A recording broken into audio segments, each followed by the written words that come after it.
আছেন? চলে আসলাম আরেকটা রেসিপি নিয়ে। আজকে সকাল সকাল স্বামীকে দিয়ে বাজার থেকে মাছ আনাইছি, একবারে তাজা মাছ। এগুলো হলো টাকি মাছ। অনেকজনে বলে কি জানি অনেক রকমের মাছের নাম এটা। তো আমার স্বামীকে দিয়ে কাটাইছি, এখন আমি ভুনা করব আর সেটা আপনাদের সাথে শেয়ার করতেছি। আপনারা দেখুন কিভাবে টাকি মাছ ভুনা করে। তো আমি টাকি মাছটা ভাজি করব না, কাঁচাই ভুনা করব। আজকে আপনাদের সাথে রেসিপিটা শেয়ার করতেছি। আর যারা যারা আমাদের ভিডিওগুলো দেখেন অবশ্যই কমেন্ট করে জানিয়ে যাবেন আমাদের ভিডিওগুলো আপনাদের কাছে কেমন লাগে। তো এখন কড়াই বসা দিলাম চুলাতে, এখন তেল দিয়ে দিব, পরিমাণ মতো তেলটা দিয়ে দিব। এখানে মাছটা ভুনা করার জন্য পেঁয়াজ নিয়েছি, তারপরে রসুন নিয়েছি, কাঁচামরিচ আর টমেটো নিয়েছি। তো একে একে সবগুলো দিয়ে দিব। তেলটা গরম হয়ে গেছে, পেঁয়াজ কুচি দিয়ে দিলাম,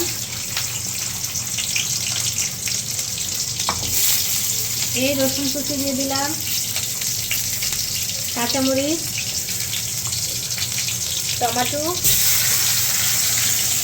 একসাথে দিয়ে দিলাম সব। কারণ টমেটো যদি না গলে তাহলে মাছটা ভালো লাগবে না। আর আমার স্বামী টমেটো যদি না গলে, মানে তরকারিতে যদি টমেটো না গলে যায় তাহলে ওনার পছন্দ না। এই জন্য টমেটো পেঁয়াজ সব একসাথে দিয়ে দিব। এখন এগুলো ভালো করে লাগবো। শর্টকাট মাছের রেসিপি, মাছ ভুনার রেসিপি অবশ্যই এভাবে ট্রাই করবেন, ভালো লাগবে, অনেক ভালো লাগবে।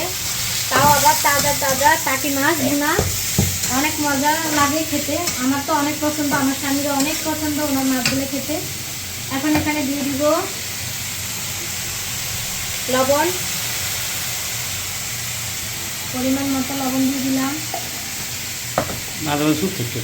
তারপরে এই যে এখানে হলুদ আছে, হলুদের গুঁড়ো দিয়ে দিলাম।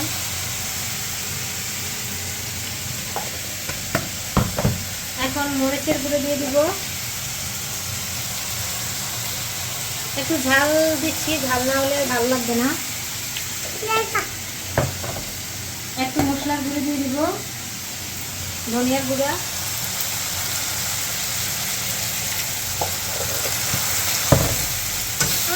তারপর মশলাটা ভালো করে কষিয়ে নিব। হ্যাঁ, আমার আব্বু দুষ্টামি করতেছে। মশলাটা ভালো করে কষাবো।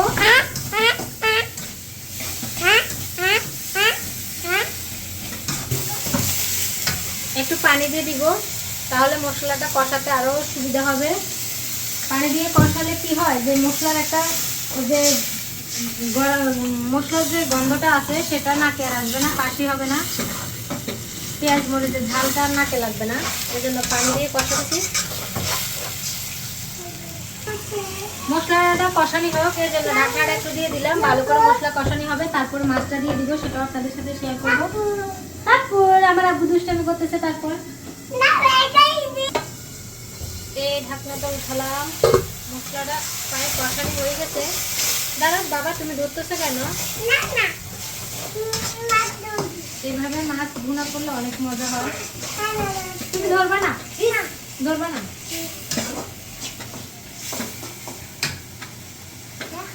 তারপর মাছটা দিয়ে দিব।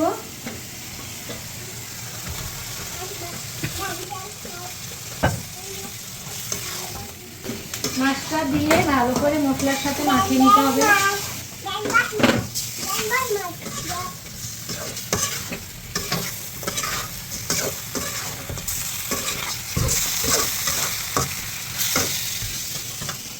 ঢাকনাটা দিয়ে দিব।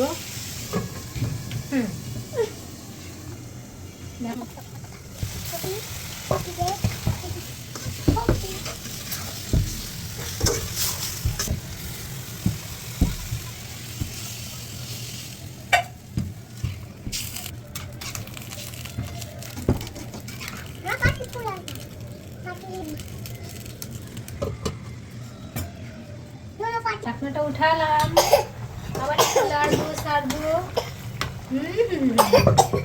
একেবারে তাজা মাছের সুগেরাম।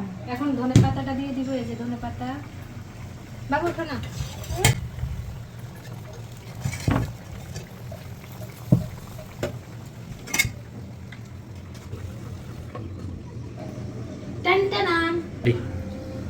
তরকারিটা একটু লবণ দেখি কেমন হয়েছে, কারণ আমার স্বামী আবার লবণ মশলা বা তরকারিতে যে মশলাগুলো দিয়ে যদি কম হয় তাহলে আবার খেতে চায় না, আমার সাথে অনেক বকাবকি করে, তাই অনেক সাবধানে রান্না করতে হয়।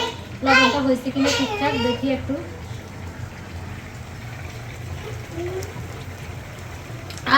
অনেক মজা হয়েছে তো। আজকে আমার স্বামী 2 প্লেট ভাত খাবে।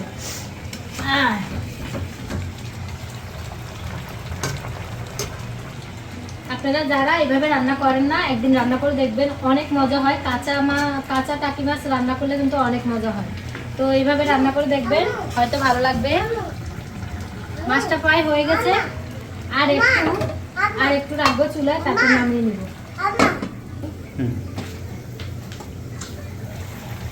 এই আমার টাকি মাছ ভুনা কমপ্লিট, মাছটা হয়ে গেছে। এখন আমি চুলা থেকে নামিয়ে নিব। রান্নাটা এই পর্যন্তই। ভিডিওটা ভালো লাগলে অবশ্যই ভালোবেসে পাশে থাকবেন। আজকের ভিডিওটা এই পর্যন্তই। রান্নাটা হয়ে গেছে, এই যে আমার মাছ ভুনা কমপ্লিট।